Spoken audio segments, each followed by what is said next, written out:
Yo, I cannot believe me discussing that maybe Shigechi might die in last week's episode proved to be true. Bro, he just died in this episode. Shigechi just died. Oh my... This character just died. Oh my god. I'm sad, but angry at the same time with Kira, and I feel just like Josuke and Okuyasu in this episode. I just don't know how I should react or feel to this death scene. I mean, look, Shigechi was recently introduced, okay? As a character, normally you shouldn't feel for a character that was just recently introduced.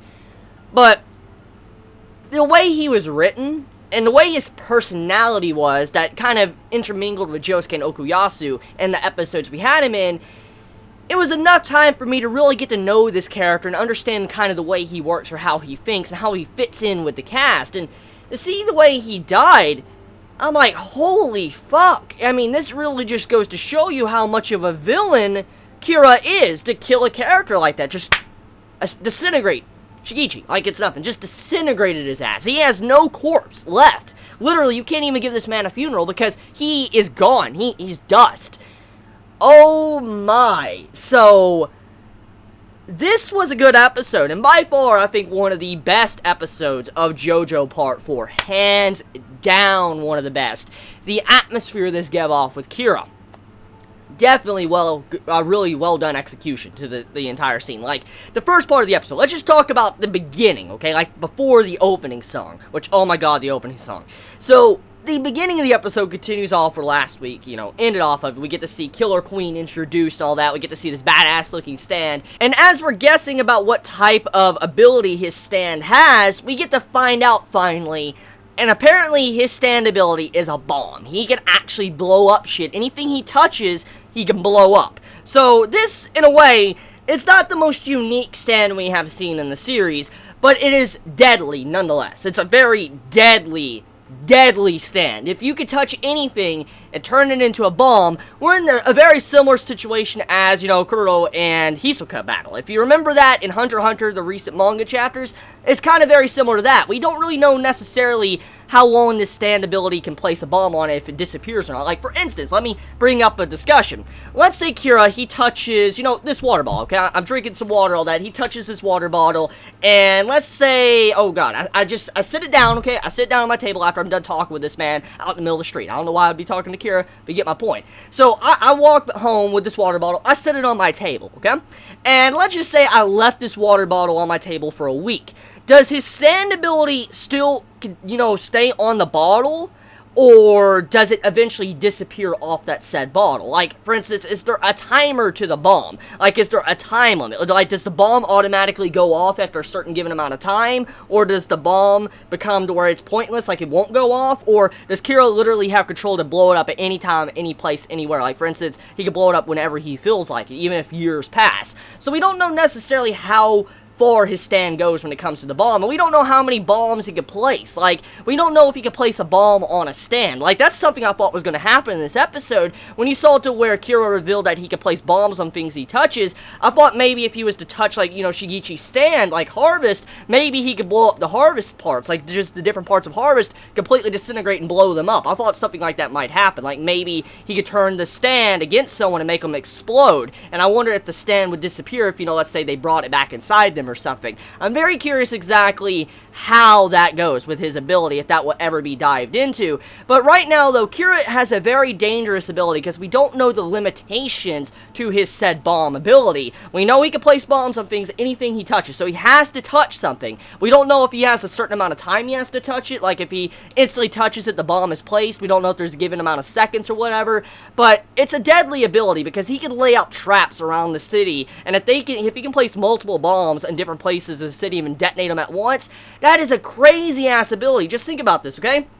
Let's say Kira finds out where everybody lives. He finds out where everybody that has a stand lives. He can just go around their house, plant bombs on their house, just touch their house and walls and stuff, then leave, go to another house, plant bombs on the house, and then as everybody gets back to their house late at night or something to sleep, detonate.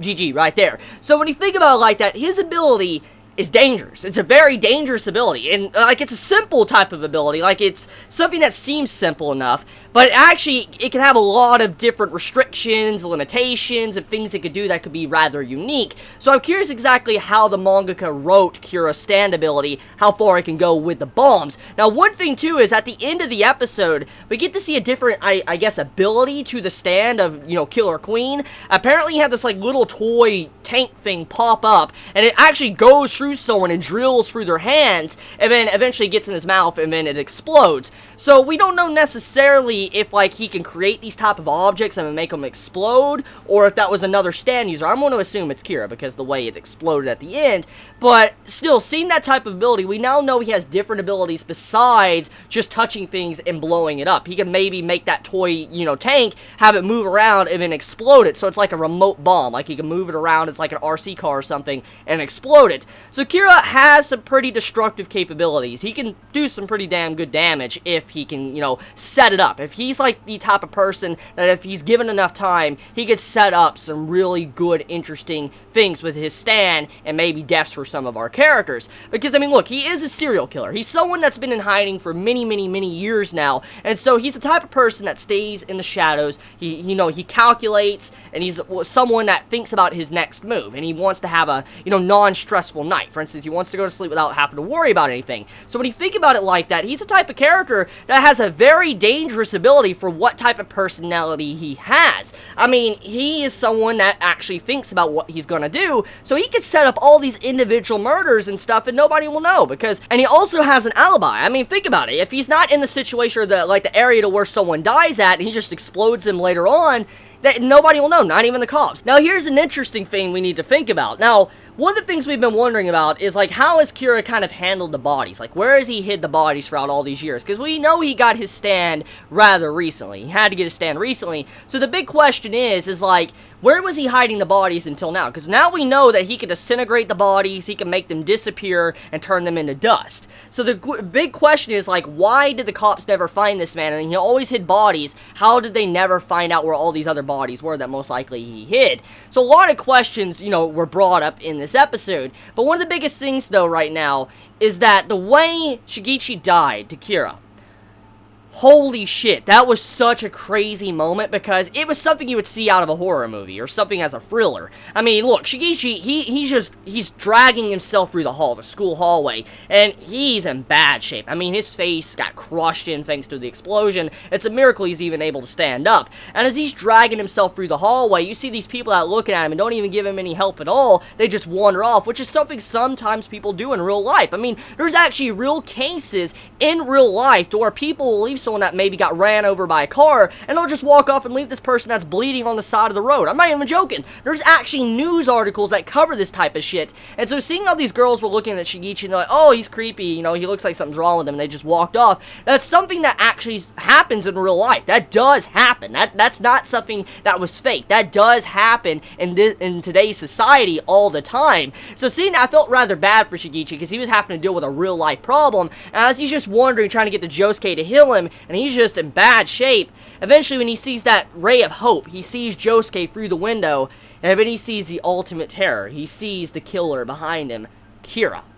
And I feel like the way this was set up was something so well done, greatly executed. It couldn't have been done any better. It reminded me of the scene of Fate Zero. Now, brief little spoilers, nothing too big, but it's brief spoilers. As you remember at the beginning of, you know, Fate Zero, you had it to where there was a scene with Castor to where he told a little boy, hey, you can go. He opened the door up and you see this ray of light and all that, and he's like, here you go, you can leave the room. You go. Freedom. You know, Castor's saying this to this little boy that watched his parents get murdered, and Castor's letting him go. And as the boy's about to step out into the light and go out into the outside world and be free and not be murdered, Castor drags this boy back in, closes the door, and kills this man as he reaches the pinnacle of happiness and freedom and safety, because he knows he has hope. He can get out.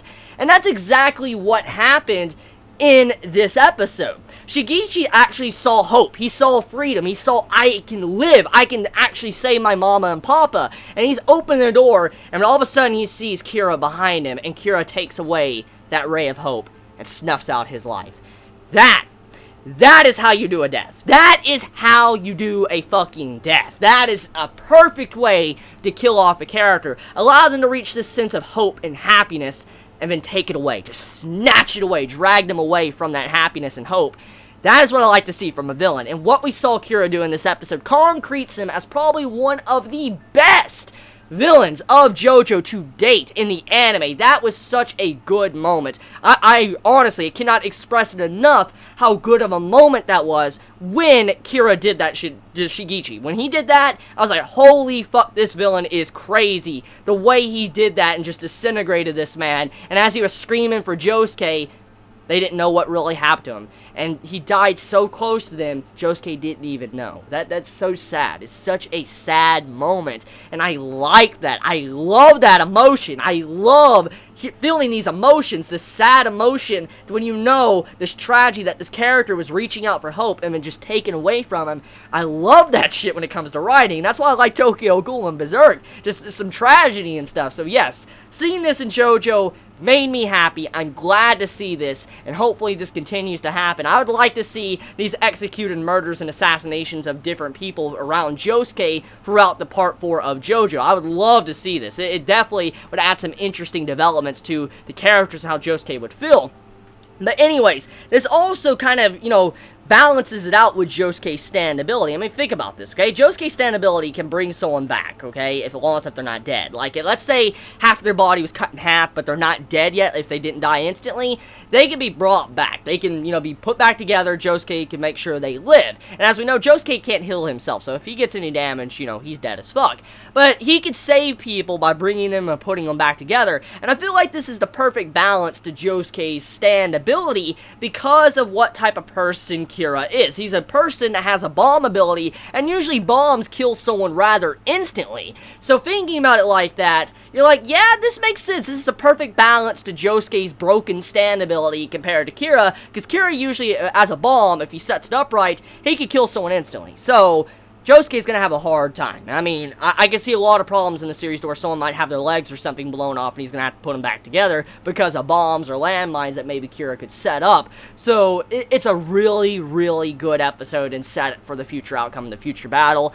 Cannot wait to see what's gonna happen next. How do you feel about the final part of this episode with Jotaro and also seeing Koichi in the shop with Kira? Do you think Kira's gonna get out of there without, having his identity revealed? Let me know your thoughts in the comments below. You all have a wonderful day or night wherever you live. Please be safe. Chibi out.